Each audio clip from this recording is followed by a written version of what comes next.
லால்குடி நகராட்சி முன்பு ஊரக வளர்ச்சி உள்ளாட்சித்துறை ஊழியர் சங்கத்தின் சார்பில் பல்வேறு 8 அம்ச கோரிக்கைகளை வலியுறுத்தி கண்டன ஆர்ப்பாட்டம்.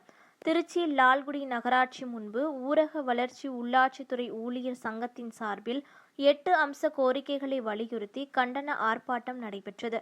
ஆர்ப்பாட்டத்தில் தினக்கூலி ஒப்பந்த தூய்மை பணியாளர்களுக்கு அரசாணைப்படி தினக்கூலி ரூ.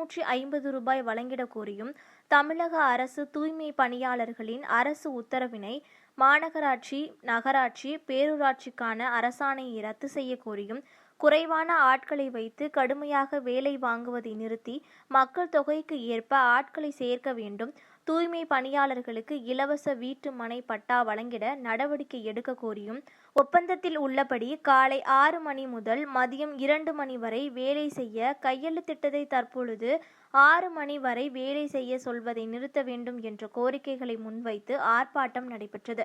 ஆர்ப்பாட்டத்திற்கு துணைத் தலைவர் தினேஷ் தலைமை வகித்தார். திருச்சி புறநகர் மாவட்ட ஊரக வளர்ச்சி உள்ளாட்சித்துறை செயலாளர் பன்னீர்செல்வம், CITU திருச்சி புறநகர் மாவட்ட செயலாளர் சிவராஜன், முருகன், பாலமுருகன், CPM ஒன்றிய செயலாளர் ஆகியோர்கள் முன்னிலை வகித்தார்கள். ஆர்ப்பாட்டத்தின் முடிவில் கிளை செயலாளர் மகாமணி நன்றி கூறினார்.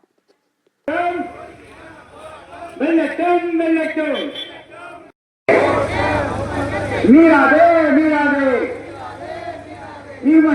நிறுவனமே போட்ட ஒப்பந்தத்தை மீறாதே, அமல்படுத்து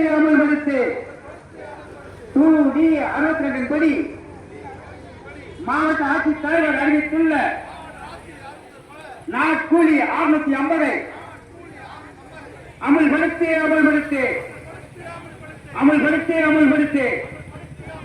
நாட்கூலி 650 மாவட்ட ஆட்சித்தலைவர் அறிவித்துள்ள 650 ஊதியத்தை வழங்கிவிடு. நாய் வாழை வெட்டி நாய்க்கு சூப்பு வைப்பது போல் தூய்மை பணியாளர்களை ஏமாற்றாதே.